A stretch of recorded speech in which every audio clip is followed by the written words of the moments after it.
welcome you all to my YouTube channel. Today's prepositions topics are with, by and through.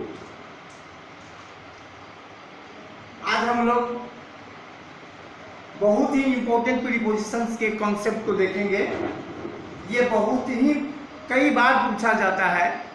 ये basic English का भी part है और advance English का भी पार्ट है। ये बहुत ही इम्पोर्टेंट प्रीपोजिशंस है। सबसे पहले हम लोग देखते हैं विच के कॉन्सेप्ट को।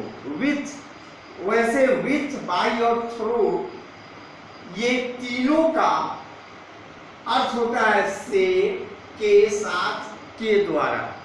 इसी अर्थ में इन तीनों प्रीपोजिशंस का प्रयोग किया जाता है। अब एक एक करके हम लोग देखते हैं। विथ, विथ का कॉन्सेप्ट है कि ये इंस्ट्रूमेंट, यंत्र उपकरण, औजार अगर इस्तेमाल हो रहा है सेंटेंस में, अगर किसी औजार के द्वारा कोई कार्य किया जा रहा है, किसी इंस्ट्रूमेंट के द्वारा कोई कार्य किया जा रहा है, तो उस इंस्ट्रूमेंट के पहले विद प्रीपोजिशन का प्रयोग किया जाता है। उसी तरह से सेंस ऑर्गन, सेंस ऑर्गन कहते हैं ज्ञान इंद्रियों को। वे इंद्रियां जिनके द्वारा हम ज्ञान की प्राप्ति करते हैं, ज्ञान इंद्रियां हैं। जैसे आंख से देखकर, कान से सुनकर, नाक से सूंघकर, जीभ से चखकर, त्वचा से छूकर। ये ईश्वरीय प्रदत्त हमारे पास 5 ज्ञान इंद्रियां हैं जिन्हें सेंस ऑर्गन्स कहते हैं। तो अगर सेंटेंस में सेंस ऑर्गन्स का यूज किया गया है तो उस सेंस ऑर्गन्स के पहले विद प्रीपोजिशन का प्रयोग होता है। इसी तरह से बीइंग टुगेदर, बीइंग टुगेदर का मतलब है के साथ, साथ होने के अर्थ में विद प्रीपोजिशन का प्रयोग किया जाता है। ये विद प्रीपोजिशन का ये इंपॉर्टेंट कॉन्सेप्ट है। अब हम एग्जाम्पल के माध्यम से इस कॉन्सेप्ट को देखेंगे। पहला एग्जाम्पल है आई रोट ए लेटर, मैंने एक पत्र लिखा। ए पेन, पेन क्या है? पेन इज एन इंस्ट्रूमेंट, यह एक औजार है, लिखने का औजार है, एक यंत्र है।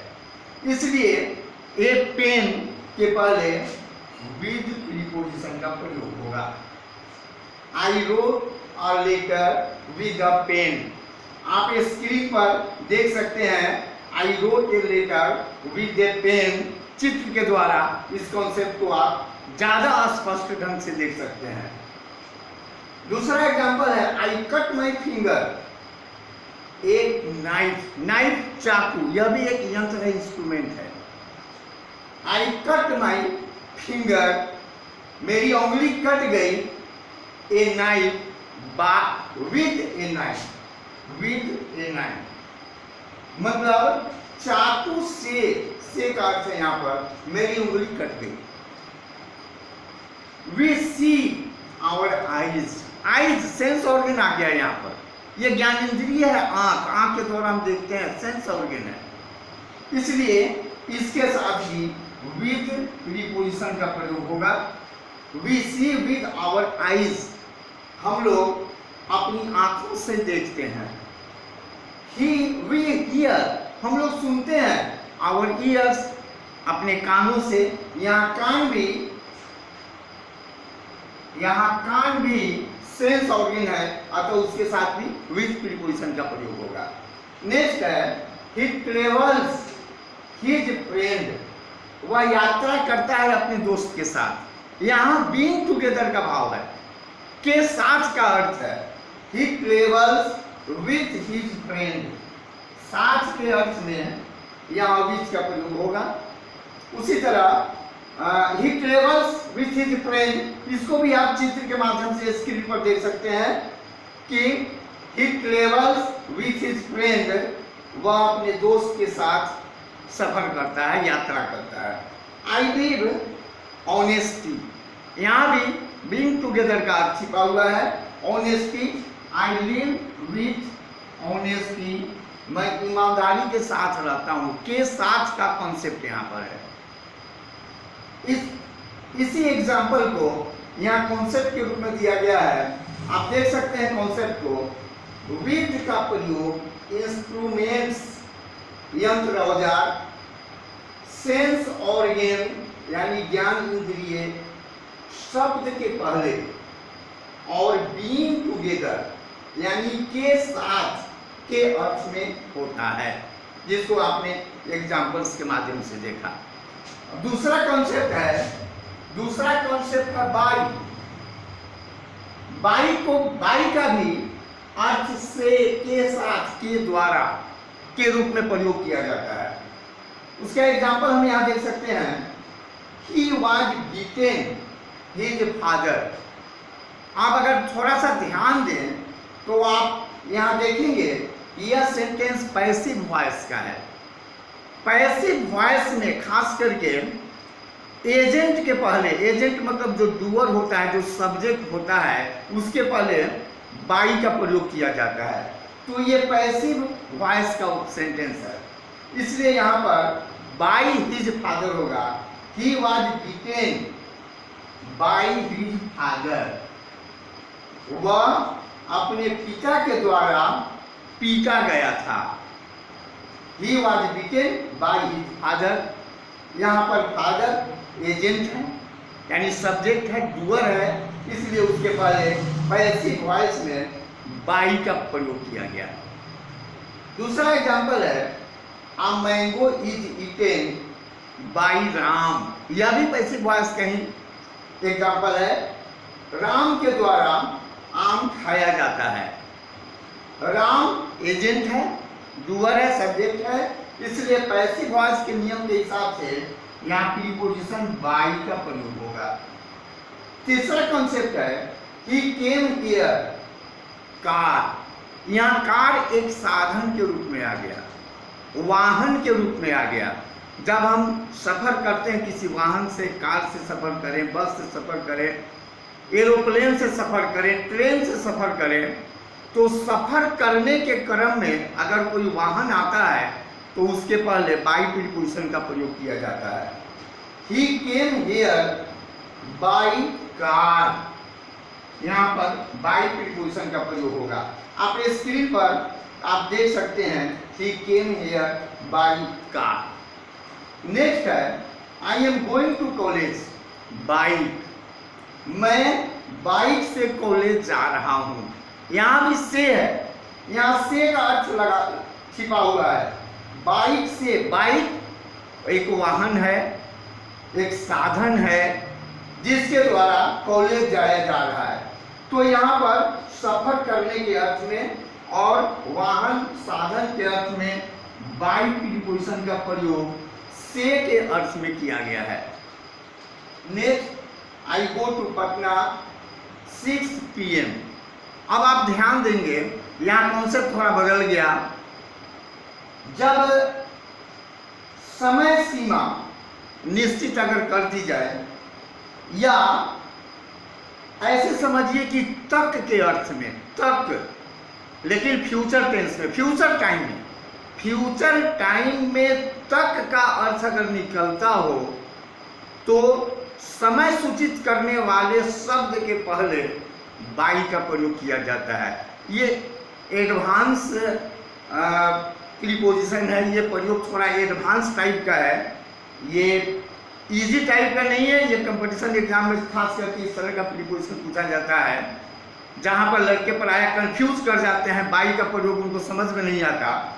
लेकिन रियली यहाँ पर बाई का प्रयोग होगा क्योंकि यहाँ तक का सेंस छिपा हुआ है और ये समय सूचक है और फ्यूचर टाइम है। ये तीन कंडीशन में बाई का प्रयोग किया जाता है।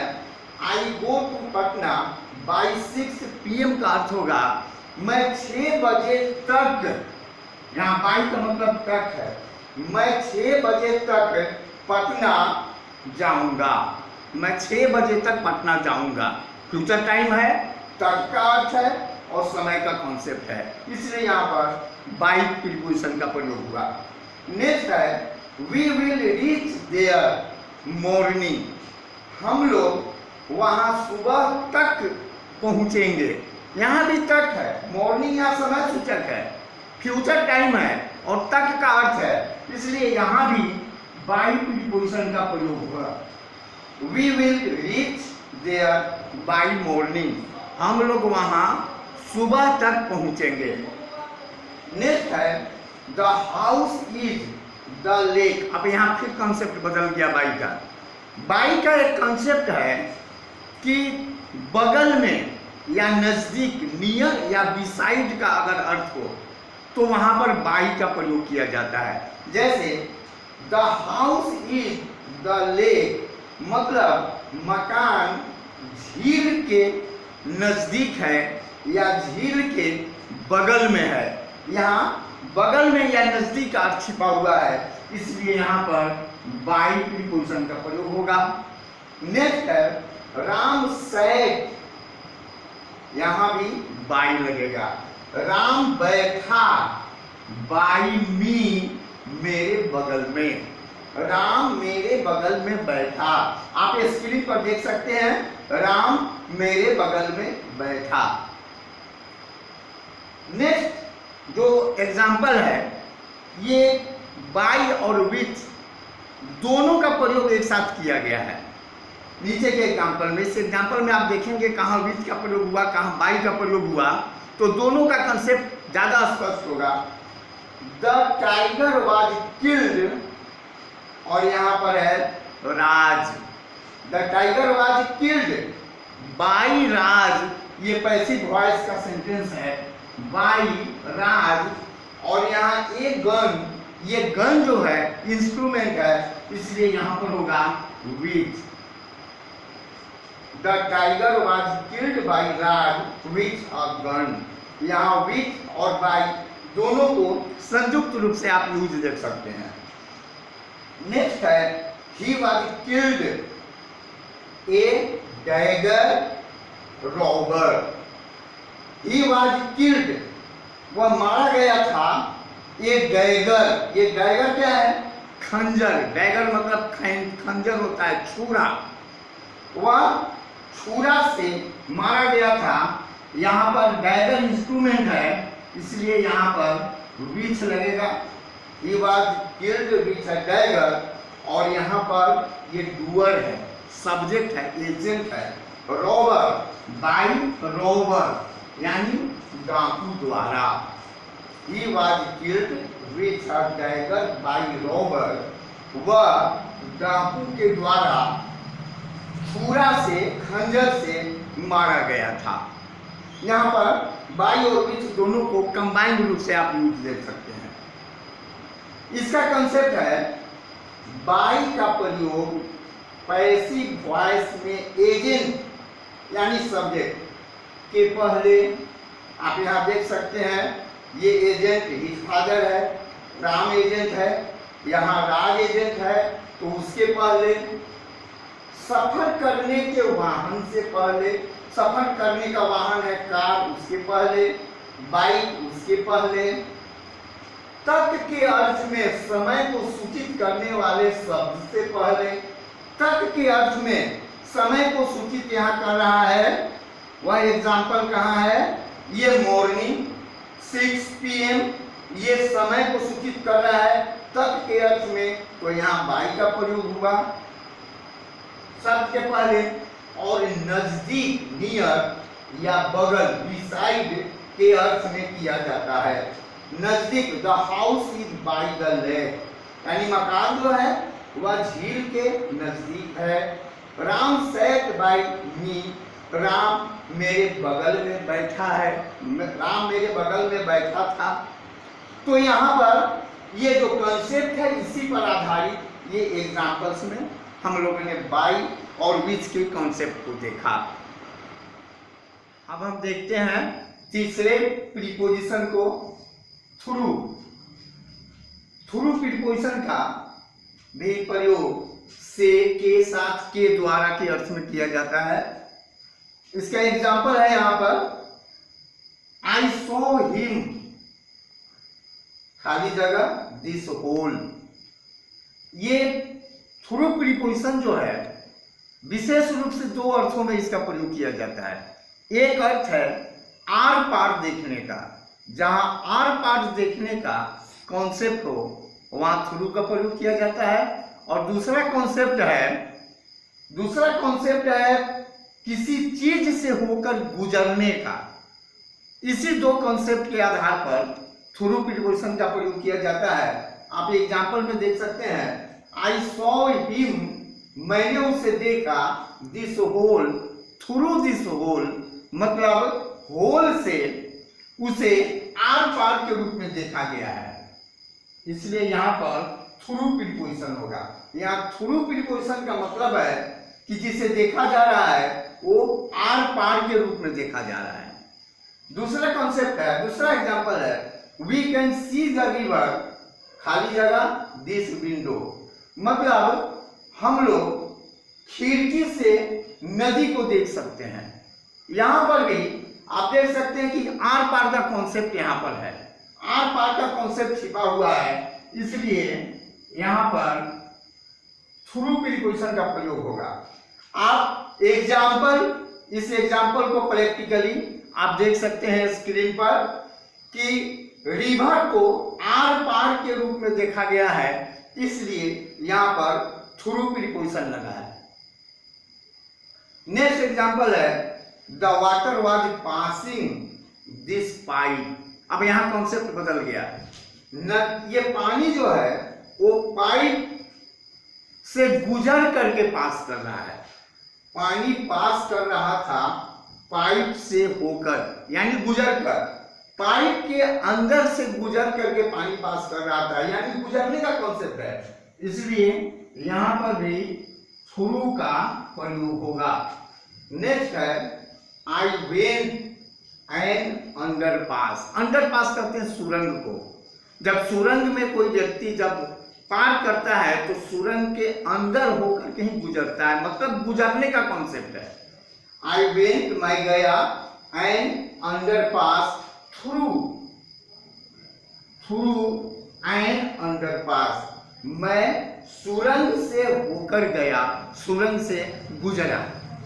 इसी कॉन्सेप्ट को आप यहां देख सकते हैं, थ्रू प्रीपोजिशन का प्रयोग किसी चीज के आर पार देखने, जैसा कि यहां देखें होल से आर पार देखा जा रहा है उसे, और यहां पर विंडो से आर पार देखा जा रहा है नदी को, इसलिए आर पार देखने या किसी चीज से होकर गुजरने, किसी चीज से होकर गुजरने। यहाँ पानी ये पाइप से होकर गुजर रहा है और मैं सुरंग से होकर गुजर रहा हूं, तो यहां गुजरने के अर्थ में ये थ्रू प्रीपोजिशन का प्रयोग हुआ है। आज का वीडियो हम यही समाप्त करते हैं और पार्ट 4 में हमने आपको बताया था कि पार्ट 4 तक जो 11 प्रीपोजिशन हम लोग पढ़ चुके हैं, उस पर आधारित 11 प्रश्न हमने आपको दिया है, वेबसाइट पर डाल दिया है। आप उस प्रश्न का हल करेंगे और उसके जो आप सॉल्व करेंगे उसे आप कमेंट बॉक्स में डाल देंगे। इससे आपको भी अंदाजा लगेगा कि आप कितना सॉल्व कर पा रहे हैं, कितना कॉन्सेप्ट आपका क्लियर हो रहा है, इसलिए इस चीज को आप जरूर करेंगे। फिर मिलते हैं अगले वीडियो में। Thank you very much.